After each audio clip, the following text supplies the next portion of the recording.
सारे मिळून करू विकास, एकच ध्यास एकच श्वास. सारे मिळून करू विकास, एकच ध्यास एकच श्वास. दिलखुलास दिलखुलास दिलखुलास संवाद जनतेशी. श्रोतेहो नमस्कार. माहिती व जनसंपर्क महासंचालनालयाच्या दिलखुलास कार्यक्रमात मी यदू जोशी आपलं मनपूर्वक स्वागत करतो. श्रोतेहो, लाच देणं आणि लाच घेणं या दोन्ही बाबी गैरच. गेल्या 2 वर्षात लाचखोरीची अनेक प्रकरणं उघडकीस आली आणि त्यामुळे लाचलुचपत प्रतिबंधक विभाग पुन्हा एकदा प्रकाशात आला. आता तक्रारीचं प्रमाणही वाढलंय आणि तक्रारींचा निपटारा देखील वाढलाय. हे सर्व कसं साध्य केलं हे जाणून घेण्यासाठी आज आपण आमंत्रित केलंय लाचलुचपत प्रतिबंधक विभागाचे महासंचालक प्रवीण दीक्षित यांना. दीक्षित साहेब नमस्कार. नमस्कार. सापळा रचून जप्त केलेले पैसे जे आहेत ते आपण तक्रारदाराला 1 महिन्याच्या आत साधारणपणे परत करता? 1 महिन्यानंतर द्यावेत असा शासन निर्णय आहे. बरं. म्हणजे 1 महिना त्याचा त्यांनी काही पिरियड ठेवलेला आहे.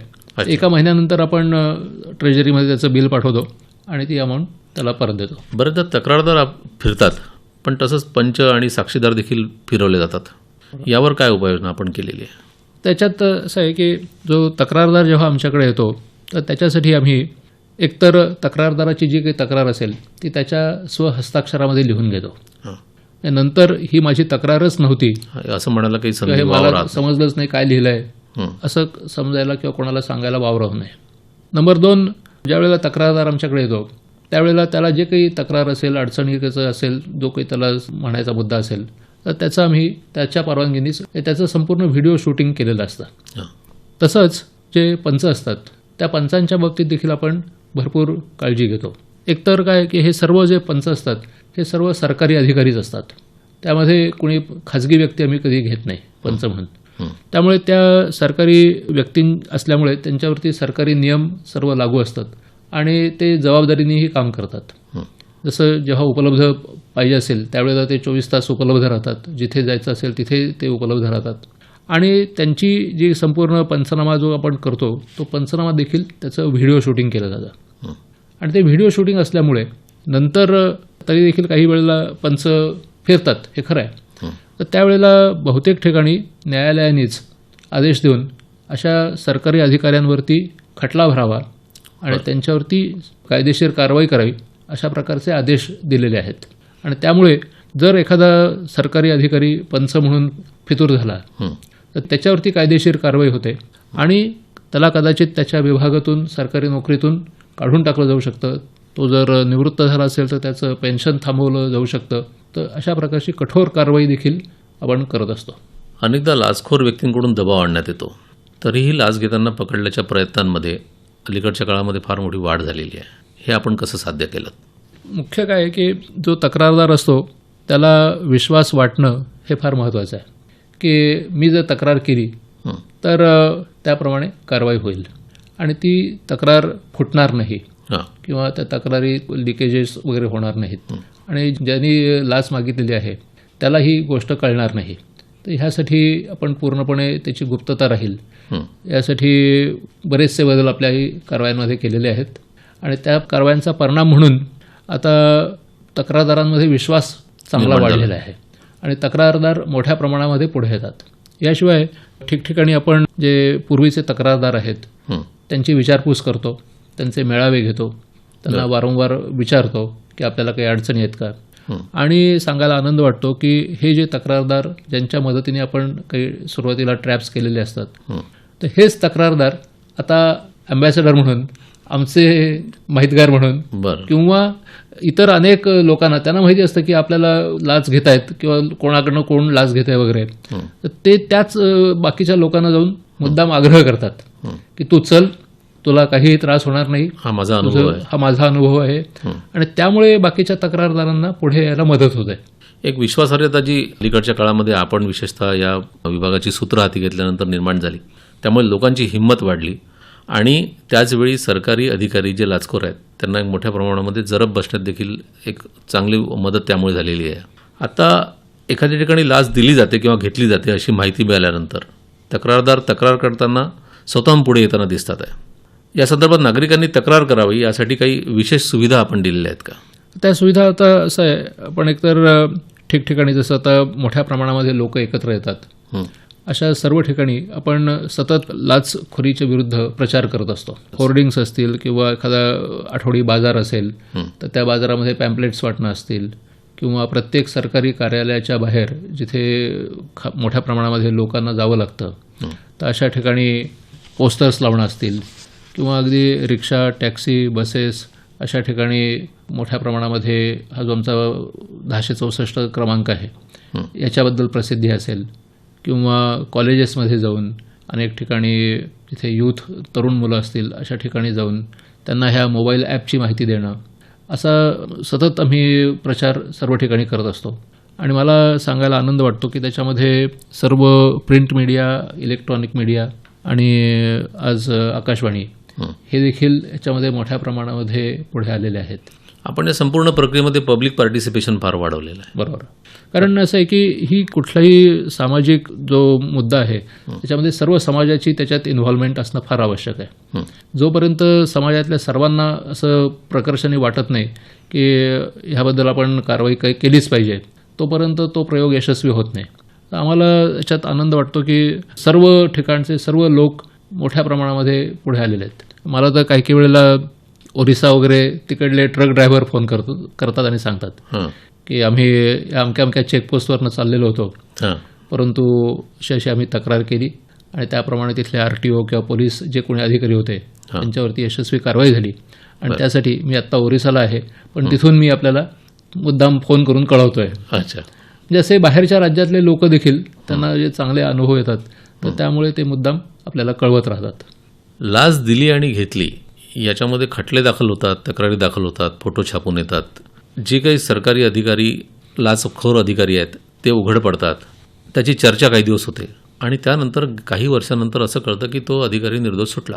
कायद्यामधल्या पळवाटा त्यांना शोधल्या, व्यवस्थेमधले कच्चे दुवे शोधले आणि त्यानंतर स्वतःची सुटका सही सलामत करून घेतली. त्यामुळे या संपूर्ण व्यवस्थेवरचा विश्वासही लोकांचा अलीकडच्या काळामध्ये उडला होता, पण आपण तो पुन्हा प्रस्थापित करण्याचं काम केलेलं आहे.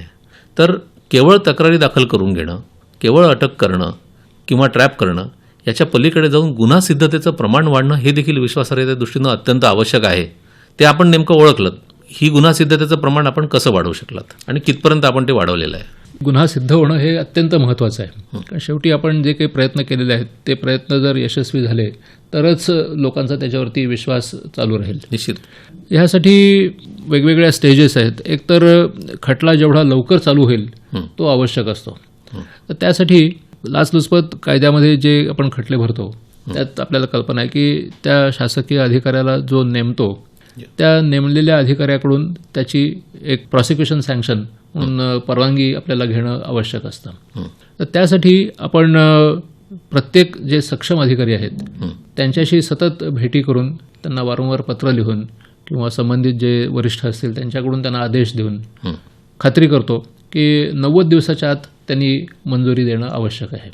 आणि ज्या ठिकाणी अशी 90 दिवसात मंजुरी दिलेली नसेल अशा अनेक बाबी आपण प्रत्यक्ष मुख्यमंत्र्यांच्यापर्यंत नेलेल्या आहेत आणि माननीय मुख्यमंत्र्यांनी देखील वारंवार त्यामध्ये मुख्य सचिवांना आदेश दिलेले आहेत आणि मुख्य सचिवांनीही त्यांच्या प्रत्येक बैठकीमध्ये सर्व विभागाच्या सचिवांना, प्रधान सचिवांना वारंवार आदेश दिलेले आहेत की 90 दिवसात त्याची मंजुरी द्यावी. मंजुरी दिल्यानंतर आपण जेव्हा न्यायालयामध्ये तो खटला पाठवतो त्यावेळेला बऱ्याच ठिकाणी असं दिसतं की न्यायालयातील देखील हे खटले मोठ्या प्रमाणामध्ये प्रलंबित आहेत. तर त्यासाठी आपण कारवाई अशी केलेली आहे की पूर्वी ह्यासाठी स्पेशल कोर्ट्स असतात, तर ती 80 अशी स्पेशल कोर्ट्स होती, परंतु महाराष्ट्र शासनाने नुकताच त्याच्यामध्ये बदल करून ती आता 160 स्पेशल कोर्ट्स केलेली आहेत, म्हणजे जवळजवळ दुप्पट केलेली आहेत. तिसरी महत्त्वाची गोष्ट म्हणजे आपण उच्च न्यायालयालाही विनंती केलेली होती आणि माननीय उच्च न्यायालयाने देखील आता ह्या सर्व नवीन नेमलेल्या स्पेशल जजेसना असे आदेश दिलेले आहेत की त्यांनी दर महिन्याला कमीत कमी 6 तरी लाचलुचपत खात्याकडून आलेल्या केसेस त्यांचं डिस्पोजल करण्याची आवश्यकता आहे आणि त्याची नोंद ह्या प्रत्येक न्यायाधीशांच्या त्यांचा जो परफॉर्मन्स रिपोर्ट असेल तर त्याच्यामध्ये उच्च न्यायालय नोंद करत असतं. बरं. तर त्यामुळे ह्या ज्या अशा वेगवेगळ्या स्टेजेस आहेत ह्या थोडंसं त्याच्यात गुन्हे लवकर डिस्पोज व्हायला, गुन्हे लवकर निकाली निघायला मदत होईल असं मला खात्री आहे. त्याचबरोबर जो एक महत्त्वाचा भाग आहे की जे प्रॉसिक्युटर्स असतात तर त्यासाठी आपल्याकडे जे डायरेक्टर ऑफ प्रॉसिक्युशन आहेत त्यांनी देखील खास मेहनत घेतलेली आहे. आणि सुप्रीम कोर्टाचे जे वेळोवेळी ह्या संबंधीचे असलेले निवाडे असतील किंवा ज्या काही आपण ट्रॅप कसा करतो याची जी काही पद्धत असेल तर ह्या सर्व गोष्टी आपण संबंधित प्रॉसिक्युटर्स, संबंधित न्यायाधीश यांना ठिकठिकाणी त्यांच्या जजेसच्या मीटिंग्समध्ये भेटून त्यांच्याशी चर्चा करतो, त्यांच्याकडनं समजून घेतो की त्यांच्या काय अपेक्षा आहेत, काय आमच्याकडनं चुका होत आहेत आणि त्याबद्दल वेळोवेळी आपण दुरुस्त्याही करत असतो. तर त्यामुळे मला खात्री आहे दोषसिद्धी वाढायला थोडीशी मदत होऊ शकते. याशिवाय मुख्य म्हणजे ज्याला आपण सायंटिफिक एव्हिडन्स म्हणतो, शास्त्रीय पद्धत, तर त्या शास्त्रीय पद्धतीचा आपण मोठ्या प्रमाणामध्ये वापर केलेला आहे. मग त्यात कदाचित इलेक्ट्रॉनिक गॅझेट्स असतील, कदाचित काही डिजिटल एव्हिडन्स असेल किंवा ज्याला स्पेक्ट्रोग्राफी म्हणून एक आवाजाची, जसं आता आपल्याला सगळ्यांना माहिती असतं की फिंगरप्रिंट्स आपण म्हणतो. फिंगरप्रिंट्स प्रत्येक माणसाचा हा युनिक असतो. तसं सांगायला हरकत नाही की प्रत्येक माणसाचा आवाज हा देखील युनिकच असतो. एका माणसासारखा दुसरा माणूस जरी आवाज काढायचा प्रयत्न केला तरी देखील हा ह्याच माणसाचा आवाज आहे हे आपण जरी डोळे बंद करून ऐकलं तरी देखील आपण सांगू शकतो की हो हा तोच माणूस होता किंवा हा माणूस आणखीन त्या माणसाचा आवाज एकच आहे. तर हे आपल्याला सायंटिफिक इन्स्ट्रुमेंट्सच्या मदतीने देखील सिद्ध करता येतं. आणि हे असं व्हॉइस ॲनालिसिस करून आपण ते न्यायाधीशांना दाखवून देतो. कारण बऱ्याच वेळेला तक्रार ज्यांच्या विरुद्ध होते असे जे शासकीय सेवक असतात हेही बऱ्याच वेळेला हुशारी करून दुसऱ्याच माणसाच्या फोनवरनं बोलतील किंवा मध्ये आधी एक माणूस बोलेल, मग दुसरा मध्येच बोलेल, मग तिसरा परत बोलेल, अशा प्रकारे काही काही युक्त्या करत असतात आणि आपला आवाज लपवायचा प्रयत्न करतात. परंतु ही जी नवीन सायंटिफिक मेथड्स आहेत त्याच्यामधून आपण बरोबर कोणता आवाज कोणत्या माणसाचा होता हे शोधून काढू शकतो आणि ते सिद्ध करून दाखवू शकतो की ही मागणी किंवा हे पैसे घेतलेले हीच व्यक्ती आहे. तर अशा ह्या वेगवेगळ्या सायंटिफिक एव्हिडन्समुळे देखील दोषसिद्धी व्हायला मदत होते. श्रोतेहो, लाचलुचपत प्रतिबंधक विभागाचे महासंचालक प्रवीण दीक्षित यांच्याशी आपण संवाद साधतच आहोत. अजूनही काही प्रश्नांची उत्तर आपल्याला जाणून घ्यायची आहेत, परंतु आजची वेळ संपत आली आहे. उद्या पुन्हा भेटूया प्रवीण दीक्षित यांच्याशी संवाद साधण्यासाठी. तोपर्यंत नमस्कार. धन्यवाद. दूरदर्शी निर्णय, गतिमान सरकार, आपले सरकार प्रगती पथावर, महाराष्ट्र नवा घडणार. सामान्यांच्या हितासाठी आपले सरकार आहे पाठी. जलयुक्त शिवार टंचाई मुक्तीसाठी, मेक इन महाराष्ट्र योजना उद्योगासाठी. नगर विकासाला चालना, स्मार्ट बनवेल शहरांना. सेवा हमीचे विधेयक लाभले सामान्यांना. आधुनिक तंत्रज्ञाने रुग्णालयांचा कायापालट, पालक महिला तरुणांसाठी नवी शोधली वाट. शिवरायांचे सागरी स्मारक महाराष्ट्राला स्फूर्तीदायक. पुढचे पाऊल पुढेच टाकून महाराष्ट्र नवा घडणार.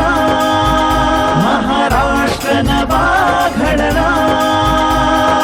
भक्कम सशक्त गतिमान महाराष्ट्र. माहिती व जनसंपर्क महासंचालनालय, महाराष्ट्र शासन.